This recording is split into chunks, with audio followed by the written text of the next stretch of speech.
I'm not the center of the universe. All of life is not centered on me. And you can see how an overemphasis on our own personal experience, number one, hurts our critical thinking.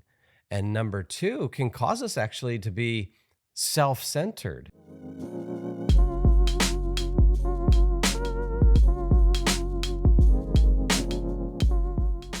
Well, we recently had a short video that we posted from the Maven conference. It was a video clip of Christopher Yuan, and it went viral on Instagram.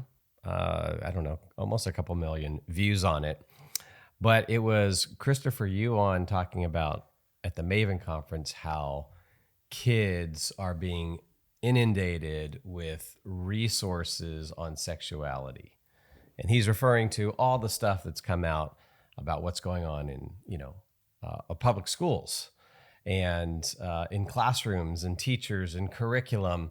And what we see in the culture is that kids have been inundated by messages of sexuality, whether it has to do with gender ideology or really anything on the acronym LGBTQ, A, I, W, X, Y, and Z plus. Right. So anyway, we posted this video clip. It got lots of action, if you will, on Instagram. And by the way, if you're not following us on Instagram, shame on you. Right. If you're not on social media because you're holy, that's fine. That's a good reason. But make sure you're following us on Instagram so you get these viral clips. But anyway, what was interesting about this was the response. And of course, this is probably no big secret to anyone out there, but social media reveals how poorly we think.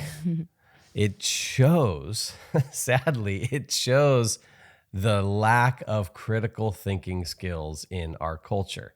So for instance, one response that we got multiple times in the comments was basically, hey, well, I don't see this in my school, so it's not happening. Or, no, this is false.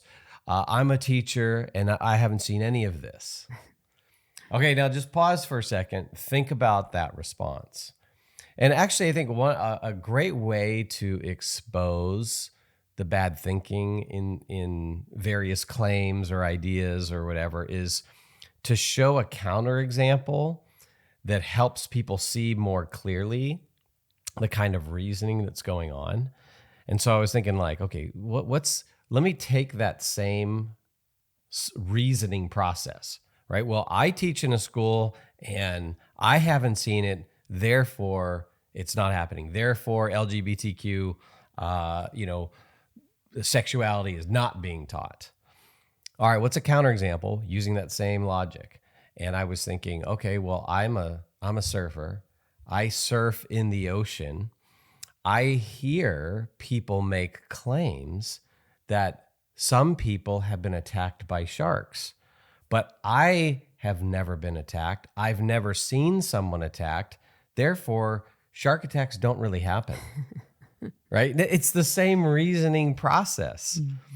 And so I think kind of looking at all these comments coming in, interacting with some, and some of the reasons we interact on social media with some of the comments is not necessarily to win that person, because sometimes they're just kind of entrenched in their view, but it's to help try to model for people who are quote unquote listening in or watching how to think through some of these objections. But all of that kind of sparked in us this thought like, hey, let's help parents with some basic critical thinking. How do we keep our kids and our families from making some of these big mistakes out there? Because we are surrounded by so much bad thinking, and it rubs off on us. Yeah. You think about the comment about, I don't see it in my school, so therefore it's not happening. Well, you think about the problem with that. There's so many problems with that. First of all, Christopher Yuan wasn't claiming that in every single school in the country that this was happening. But you think about the claim, well, it's not happening in my school, so therefore it's not happening anywhere, is just, yeah, a kind of a blind, lazy thinking of my experience is the only experience kind of thing. And we don't want to base our reasoning simply on our own experience, and definitely not just on our emotions or feelings about something. We want to demonstrate for our kids that we can actually put feelings aside at times, especially when we're maybe presented with facts about something, and demonstrate to our kids that we take thinking about things seriously, small claims and big claims. Yeah. And so that's why it did make us think about how important this is for parents, because we want you all who are listening, parents and grandparents, to help your kids not to be the kind of people that say things like this, because this is not how you win people over. And this is not how you go about life in a thoughtful, reflective way. And this is not the way you will persuade people to your position. Yeah. Well, I think you bring up a really good point there that got me thinking about this whole emphasis on lived experience, right? That's kind of the buzz phrase.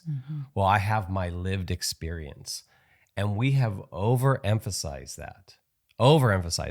I think our experiences are important, right? They certainly shape us.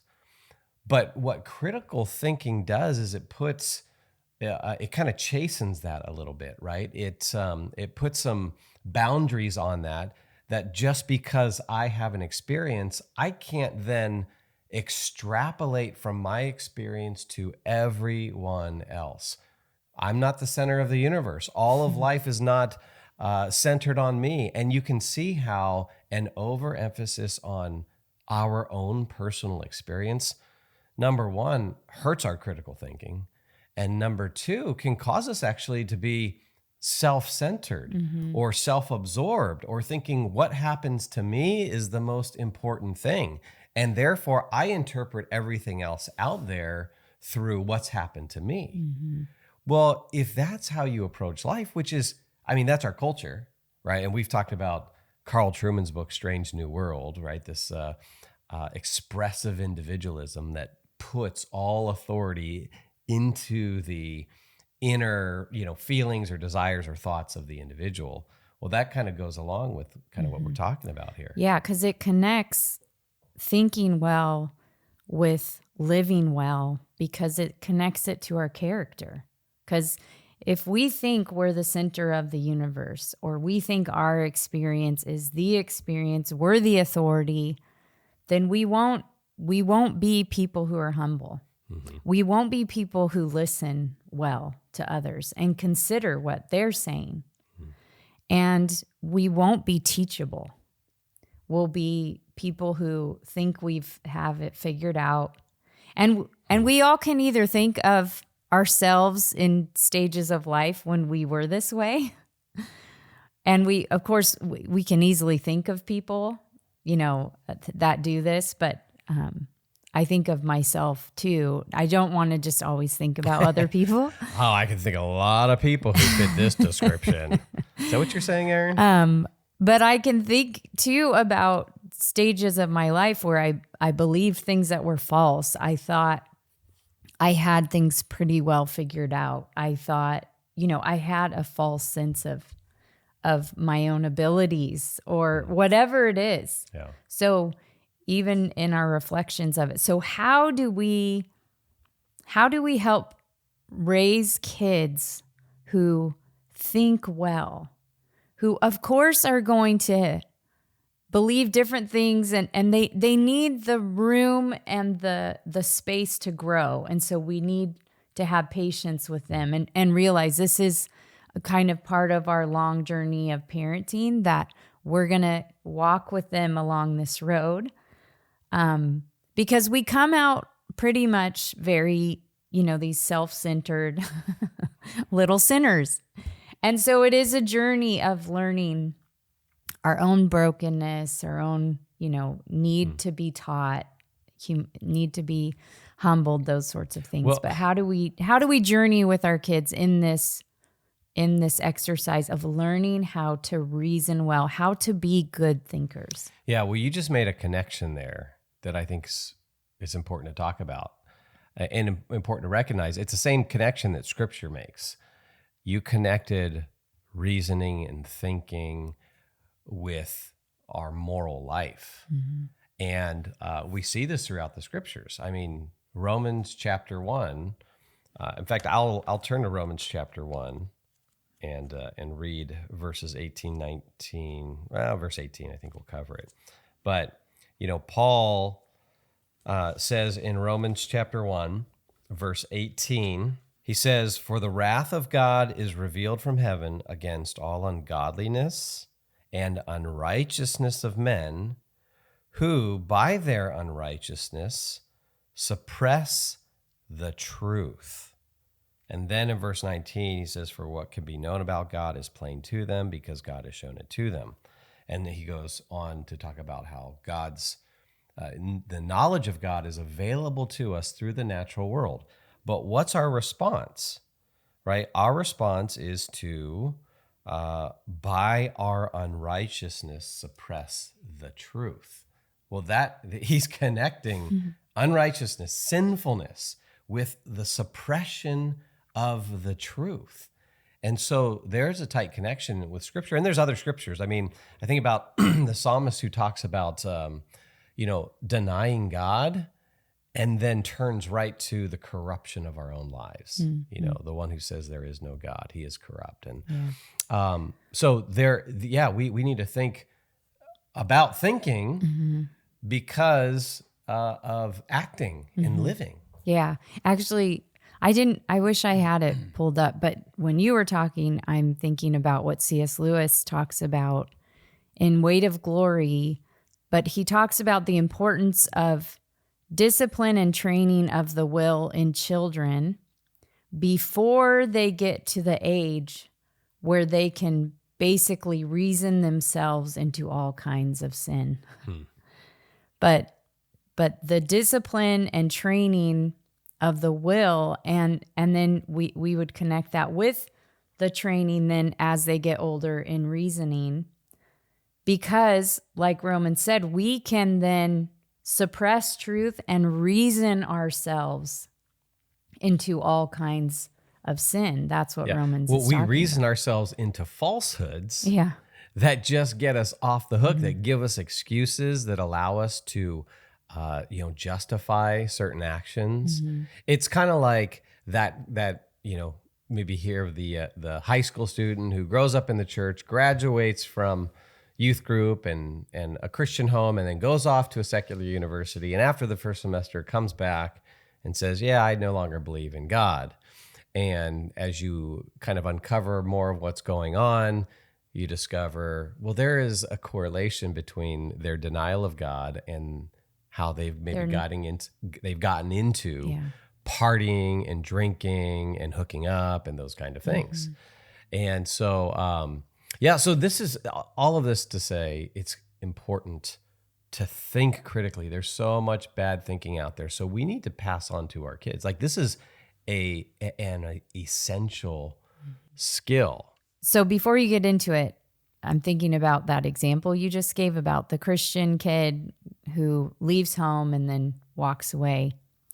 And we think in this podcast that it's important to teach our kids how to think and reason, and like C.S. Lewis talked about, training them before they can read. Now, at the same time, we'll say that, this is our job as parents to do that. But then because of what Romans says, we actually know each person has to decide this on their own. So what we want to talk about is helping give your kids the tools, not saying that this is some kind of guarantee. Like, if you teach your kids to reason well, then they won't be able to talk themselves into foolishness. No, they still will. Yeah. Just because, and we know that's true because we you and I can talk ourselves into foolishness. We can Well, do speak that. for yourself, Erin. You and the kids have talked yourselves into a lot of foolishness. Yes. If only we could be like you. So we know that's true, that we lie to ourselves and, all of that. So there is no guarantee, Yeah. but No, there's good training that we can do to, I think about how Greg Kokel talks about putting stones in people's shoes, putting stones in our own kids' shoes. So if they choose to walk away and they come home, they know that we're not going to take some flimsy little argument of, oh, I don't really believe in God anymore. Oh, really? Why? You were presented some kind of evidence that really outweighed all the evidence we've showed you your whole life about, that sort of thing. Yeah. Instead of, so it's just kind of these good guardrails that we can put up, and they're guardrails, and kids can, when they get older, run right through the guardrail. Yep. If they want to, heaven forbid. But well, we can make a guarantee. We guarantee that nothing we offer in terms of tools and advice on parenting will guarantee that your kids stay in the faith. So that's our one guarantee. That's a money back guarantee on that one for the Maven Parent Podcast. yes. Okay. So why don't we do this? Why don't we define a couple of terms I think that are going to be helpful, some key pieces of this, because look, the truth is most of us, the vast majority of believers out there who are listening, we've never received training in good thinking, or we certainly, I mean, I'm guessing 99% of the folks listening never received formal training in logic. Mm-hmm. I certainly did. Yeah, because they took it out of school. I mean, it's crazy to think that this actually used to be a part of, for upper students, but that logic was a part of, and it was seen as part as a basic education would include logic and reason, because you have to know how to think. Yeah, That's long gone. Are those long days? Gone. So, all right. So let's start with defining two terms in particular. All right. So let's think about the whole idea of reason. What is reason?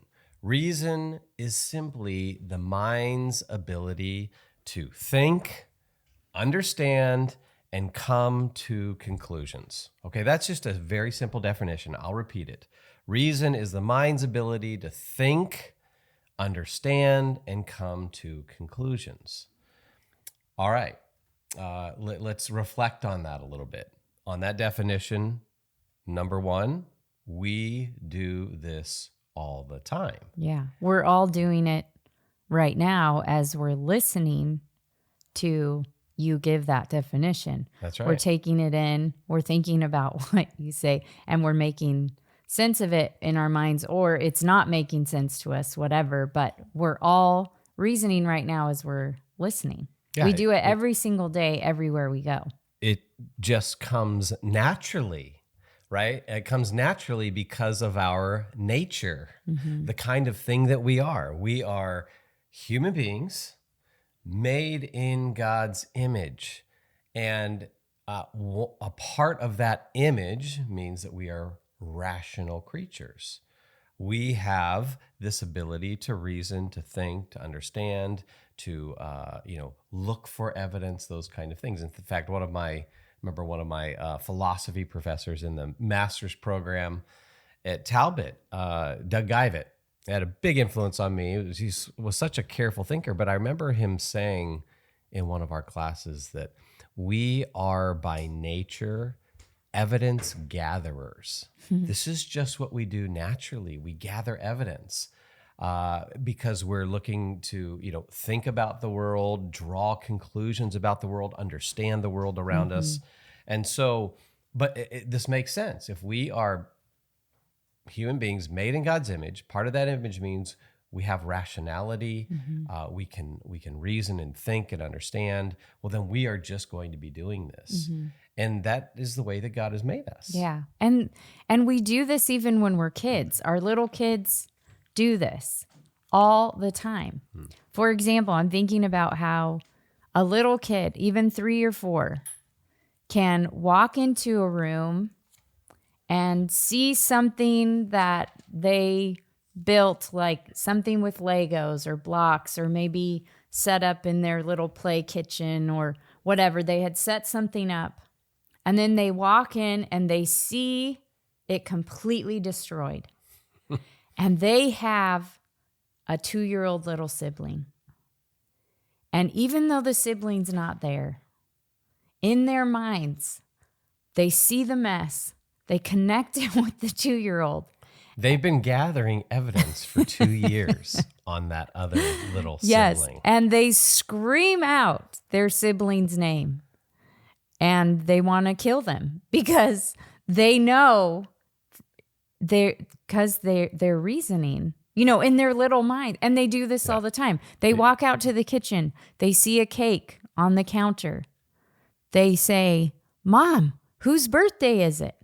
This is reasoning, right? Because they know Mom makes the cakes around here. We only make cakes for special things. So kids reason too. They just do it.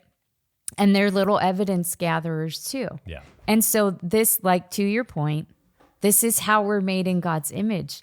And it turns out little ones are made in God's image too. Yeah. And they start doing it when they're little. Yeah. And this is so important, I think, for us to understand and embrace and actually elevate this whole idea that we are rational creatures.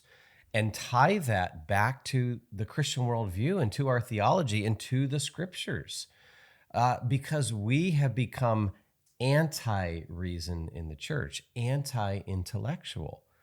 And we've talked about this before, and we need to keep talking about it because we've nowhere near solved that problem in the church. It just seems like we continue to descend into more anti-intellectualism.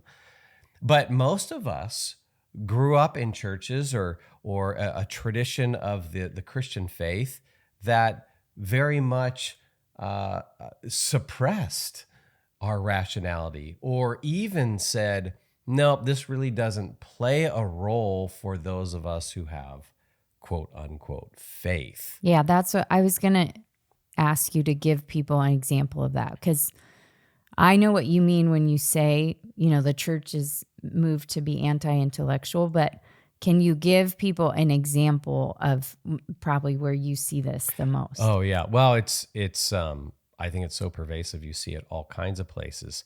Number one, you see it in the lack of emphasis on reason and knowledge, right? In fact, so this would be symptomatic of it.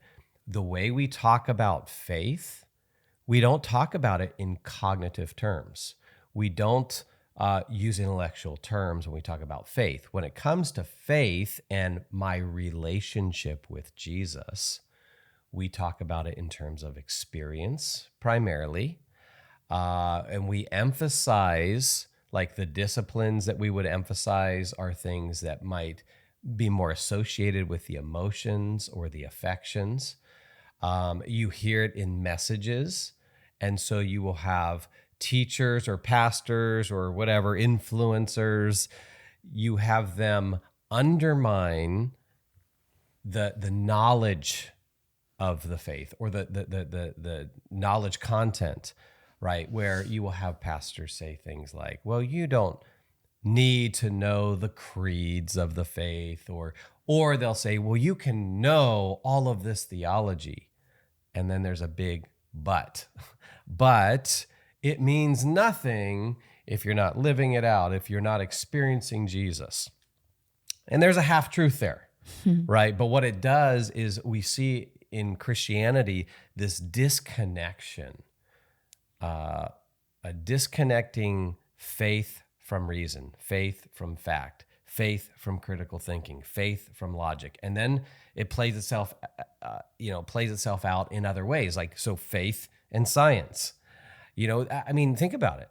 When was the last time you heard in your church a really good sermon or message or series that took faith and helped you see how it interacts with science?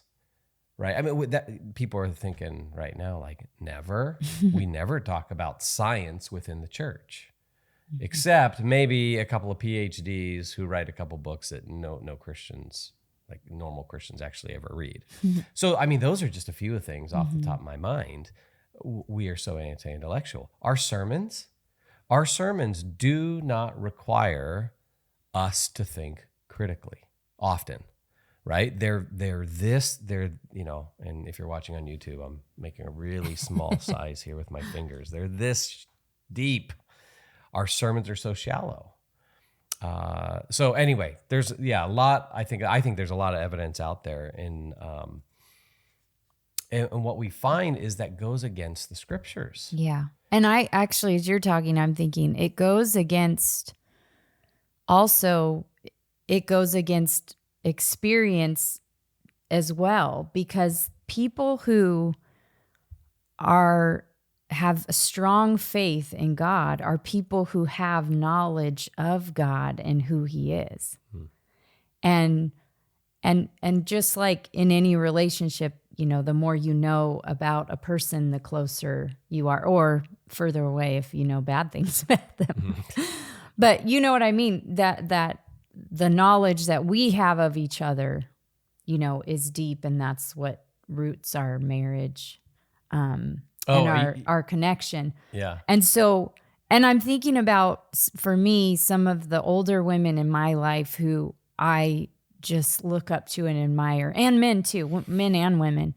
You look up to some men too? That's good. I do, a few. No, I'm just kidding. But they're people who I look up to in the faith are people who, like some of these older women, I'm thinking, these women know the scriptures. They have taken seriously the study of God's word, and faith isn't just what oftentimes is described as a blind thing.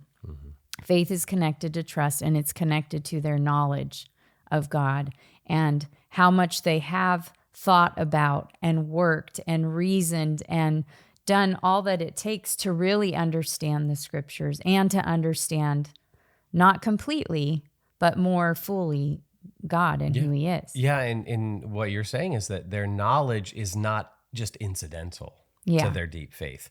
Their knowledge is tightly connected. It undergirds their deep faith and their deep experience of God. And, one of the analogies I've used when we'll talk about this to try to help people make that connection, because often it's not natural for us right now in the church to make the connection between knowledge and faith. But I'll use you and me as an example. And I will say this to an audience I'm speaking to. I'll say, look, if you came and asked me, hey, tell me about your wife, Brett. And I said, okay, yeah, my wife, Erin, she's 5'6". She has sandy blonde hair and she has 2 eyeballs, and then audiences will laugh. And if you would think I was joking, but then, and you might come with a follow-up question. No.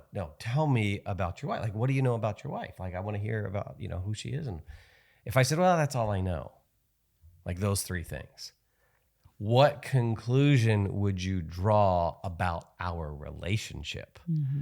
Yeah, you would conclude that it's not very deep, that there's not a whole lot of substance to it. And so that analogy helps us to see and reconnect knowledge with relationship. And in the same way, we need to do that with God. We need to do that in our Christian faith.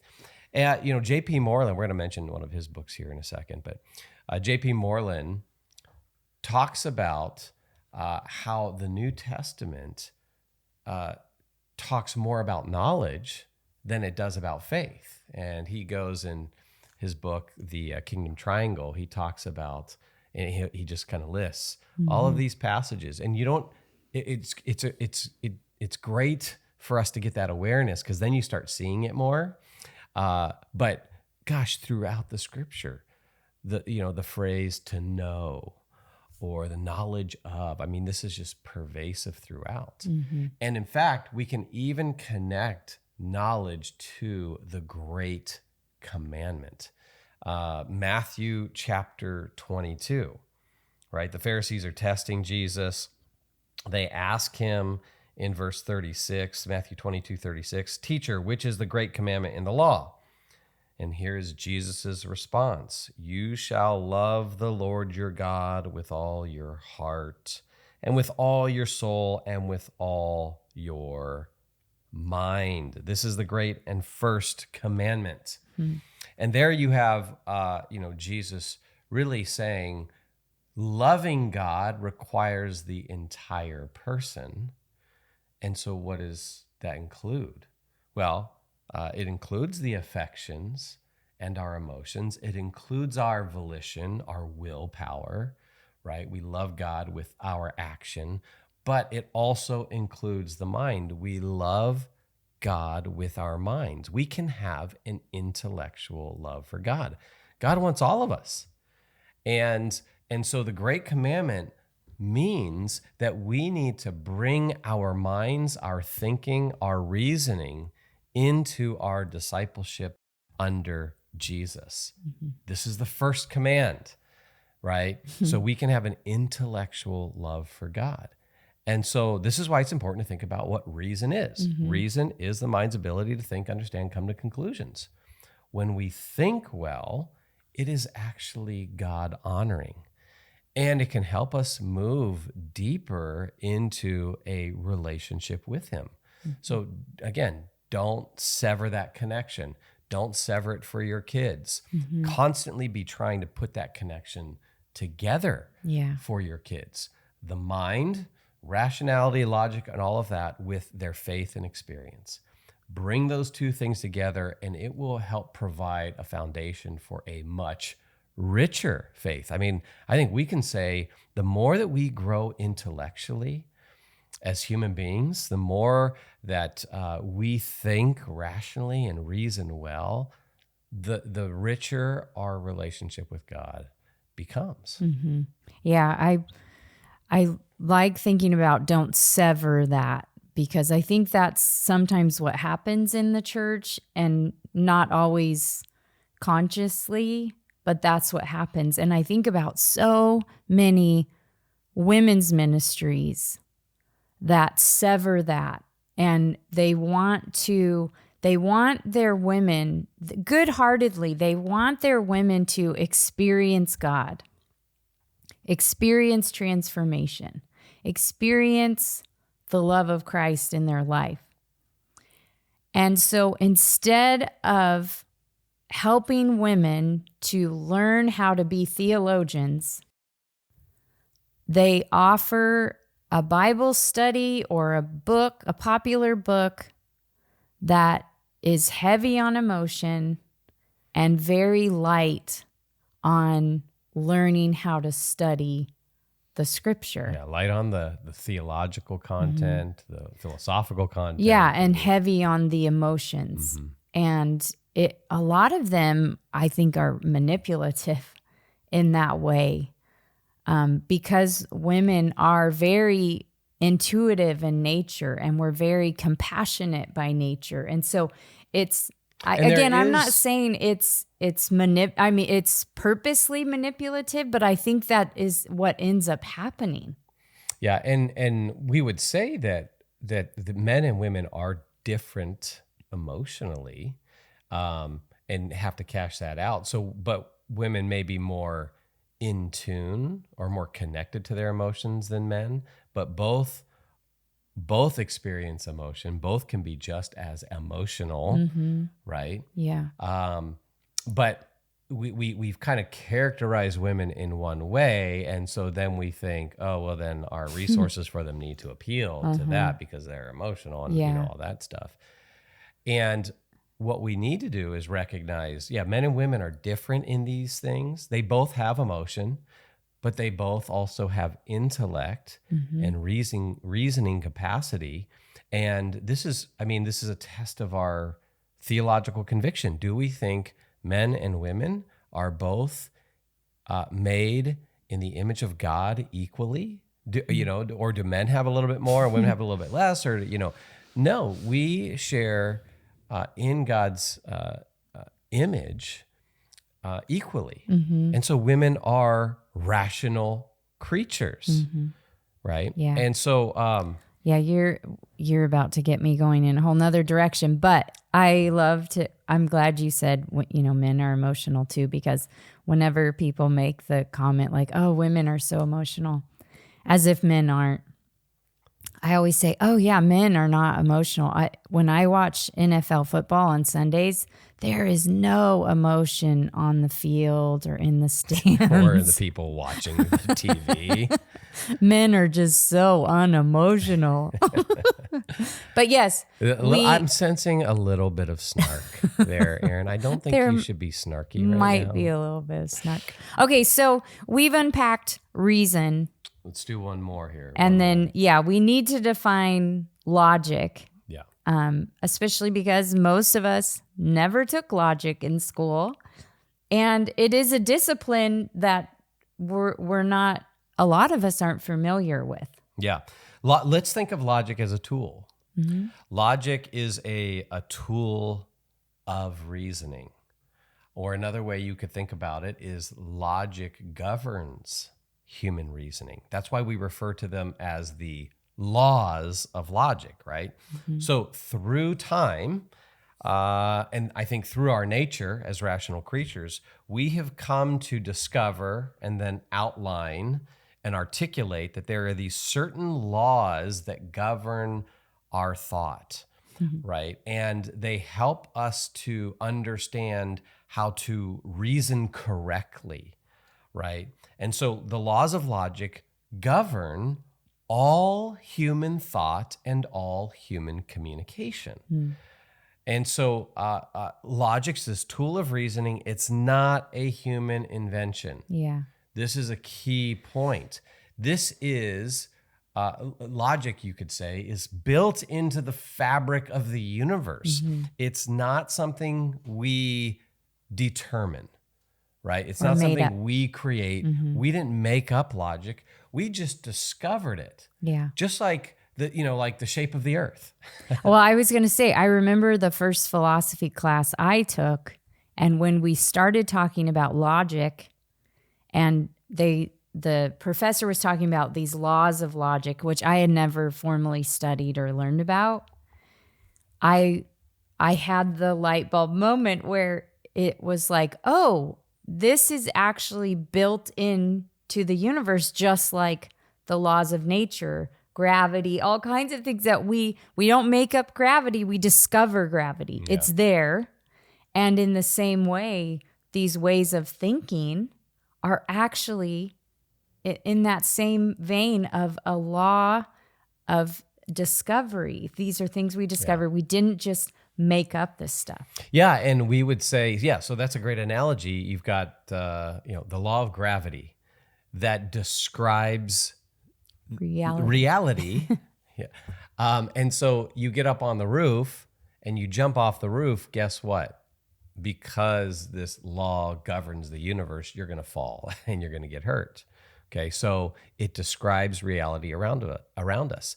And now with the laws of logic, there's this additional point. They're not just descriptive, they're also prescriptive, meaning you violate one of these laws and you will reason incorrectly. Like these laws help us to separate truth from error. So logic helps us to see that down the road, if you do this or if you reason incorrectly here, you're going to be wrong. You're going to find error at the end of that road. So it prescribes for us the way we ought to think about these things. And so logic is a tool that helps us to reason well.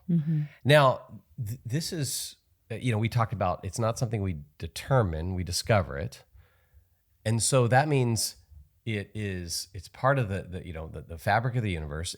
So I think the question we ought to reflect on is, okay, where does logic come from, right? And this is a question we should ask with lots of things that we discover in the world, the natural world. Where does it come from? The universe. Where does it come from? Morality, objective morality. Where does it come from? Because all of these things, these features of reality, point us back to God, the creator and sustainer of everything. And so, what makes sense of our rational faculties, our ability to reason and think? What makes sense of the fact that the laws of logic govern, the universe? It's that we have a rational God. And from his God is by nature a rational being.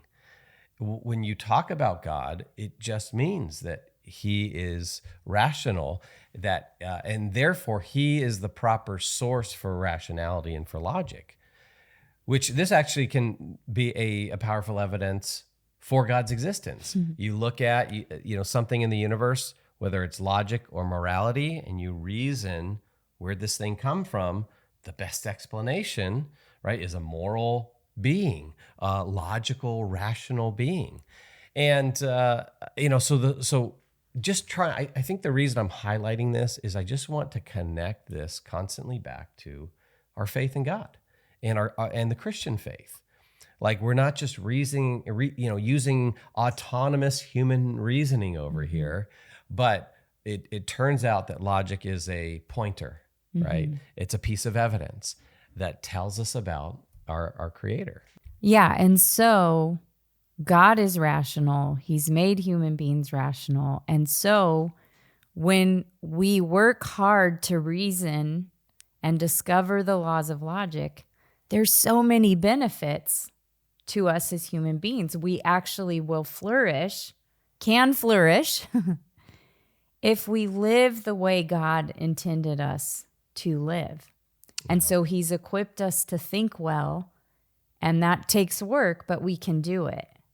And so I think, connecting back to something we mentioned in the beginning, but if we think well, then we'll live well.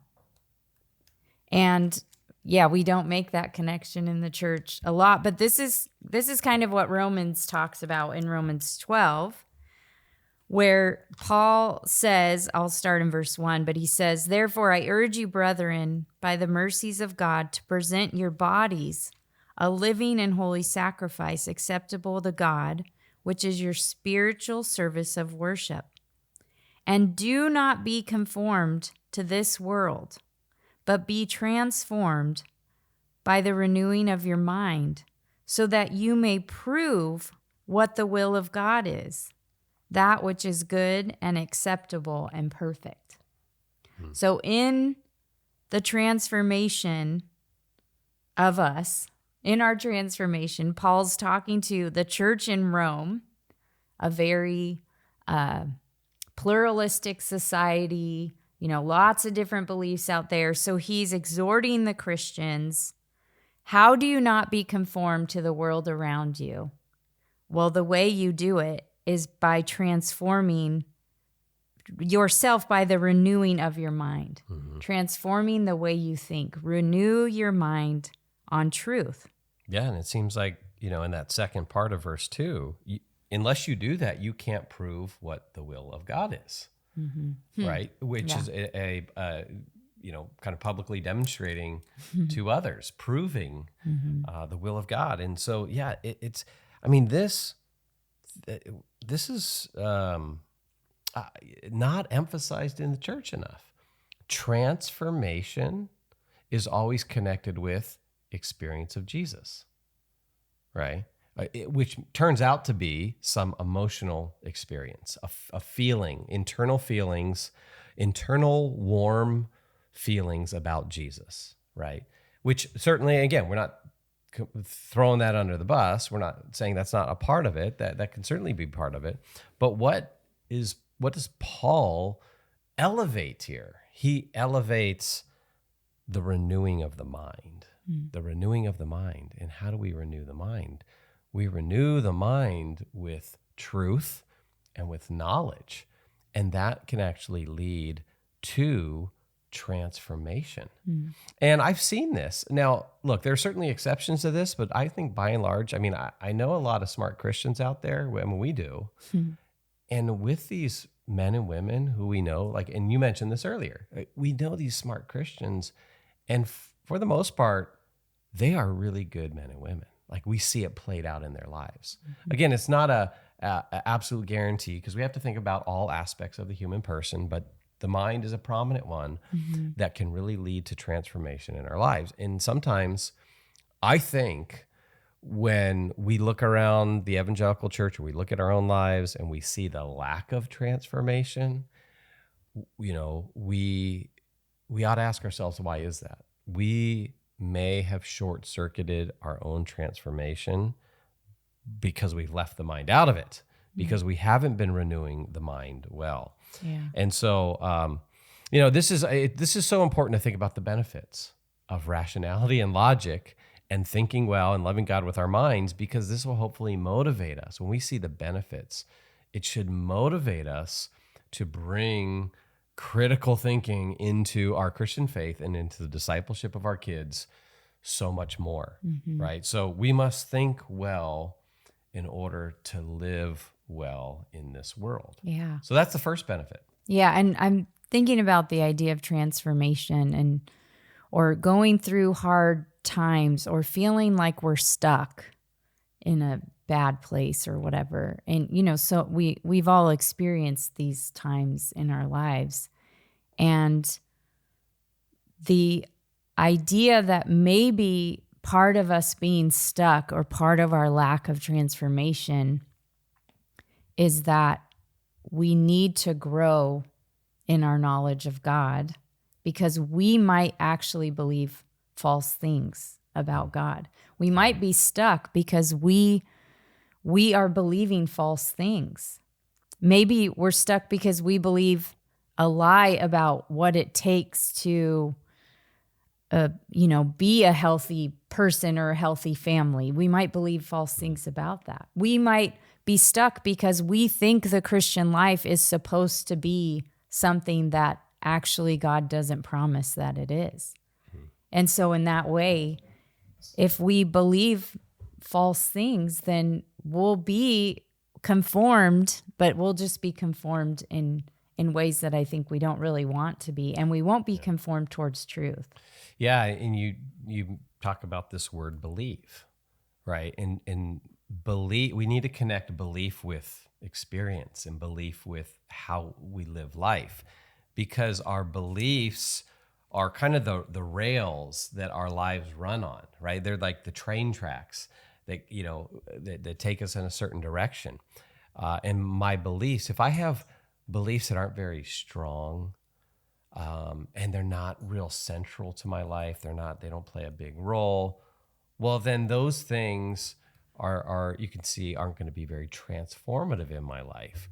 Whereas if I have certain beliefs about maybe the value of my family, and that's a central belief, not only is it like, hey, I have deep relationship with these folks, and I've invested so much time in them, and I have these natural obligations, and that is sent front and center in my life, you can see how that is going to motivate certain actions.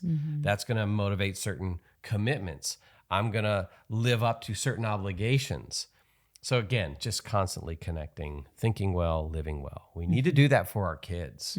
We need to help them see that very early on, because their view of God, their knowledge of God is going to play a huge role in whether they live in obedience to him.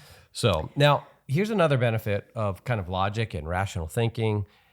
It's going to help give us eyes to see. What do I mean by that? Well, you will notice more. The better thinker you become, the more you can reason and reason well, you will then begin to notice things more. Meaning, you're listening to the news, you see something happen, you're going to be able to maybe give a little more commentary on that, maybe a little deeper commentary. Or something happens that it just flies over people's head. They don't really catch what's going on, and you're able to catch what's going on. You're able to see, oh, here's the idea that's motivating that. And it's just going to make you more aware of the thought structures of our society, the ideas that influence us and influence our kids. And you're going to become more aware of the ways in which the world tries to manipulate us and shape us and manipulate and shape our kids, right? So when you become thoughtful, that's one of the huge benefits is you develop these eyes to see and you just start noticing. And we've talked about how that is just a powerful tool in and of itself, is just getting your kids to notice. Like, I mean, it's rewarding when the kids have come to us and they've heard somebody say something illogical, unreasonable, and then they narrate for us. Oh, hey, mom, dad, my co-op teacher said this, but it was contradictory. And I remember the time when I think Micah was in 4th grade, and his science teacher they were kind of talking about evolution, and she was kind of dancing around evolution and saying she was not going to get into any of the religious views because, on creation because she didn't want to impose anybody's religious views on anyone else. But then what she said she was going to do is she was just going to teach straightforward scientific evolution. And Micah came home and was narrating this, and he said, look, she told us she didn't want to impose any religious beliefs on anyone, but then she was telling us what she was going to do was, quote unquote, impose evolutionary views on us, right? I won't teach any of these things as true or false. We're just going to set those things aside, but I am going to teach you these are true, right? So that was so rewarding that Micah was able to, I think that was like 4th grade, pick up on that. He was able to notice that and see that. Yeah, and just a couple weeks ago, our daughter Ella is in a sign language class right now, so that's her foreign language, and she texted us a picture of the textbook, and then which was talking about membership in the deaf world, and it had these circles about ethnicity and culture and community, and it had some paragraphs about it, but she said, look at this ASL lesson, and she said it's just lost people trying to find their identity in something other than God as usual. And I thought that was so insightful that she saw through these. In this textbook was presented like, here's all these groups you could find your identity in, and these are what they're offering to the deaf world. And Ella was able to see that, like you said, eyes to see that, oh, they're just offering, here's some ways you can find They're identity and purpose. Human identity. And how you can be in this community and you'll find your place of belonging there. Yeah, they're trying to find human identity in some place other than their creator, their designer. Yeah. And we find our identity in our design, our designer. Yeah. And of course, I mean, our kids are not perfect, but it's just our kids are very logical. They're perfectly logical. Oh, right. Actually, just off camera, a minute ago, I was just highlighting to our film crew, Micah, of his illogic that he just used. So look, we have examples of them failing logically as well. Micah should get you back for that. Well, I already praised him in this podcast. So now, now you're balancing it. I can't let him get arrogant. To keep him I have to humble. balance that. Yeah, but it is the fruit of us trying to help our kids to learn how to think and how to spot ideas, messages, and then faulty logic that is pushed at them, and to help them to see it. And that's what logic does. Yeah. And I think hopefully we've motivated parents out there, grandparents, youth leaders, whoever's working with young people to, in whatever venue, whatever avenue, whatever program, whatever classroom you're in, to integrate critical thinking. Now, there's some practical how-tos, and we're going to get to that in the next podcast. There's some tools. I mean, you may be sitting there going, "Oh my gosh, I've got no training in this. I don't even know where to start." That is fine. Erin's going to tell you where to start. She's going to, no, we're going to help you out with that. But what we're trying to do in this episode is motivate you, is to give a proper view, to bring knowledge and rationality and critical thinking together with a deep faith in Christ, and to talk about the faith in more cognitive terms, just like the New Testament does, and to reconnect that so that we can go deeper in our trust and relationship with the Lord. We can also take our kids deeper, and the mind plays an absolutely central role in that. Maven exists to help the next generation know truth, pursue goodness, and create beauty for the cause of Christ. To find out more, check out maventruth.com.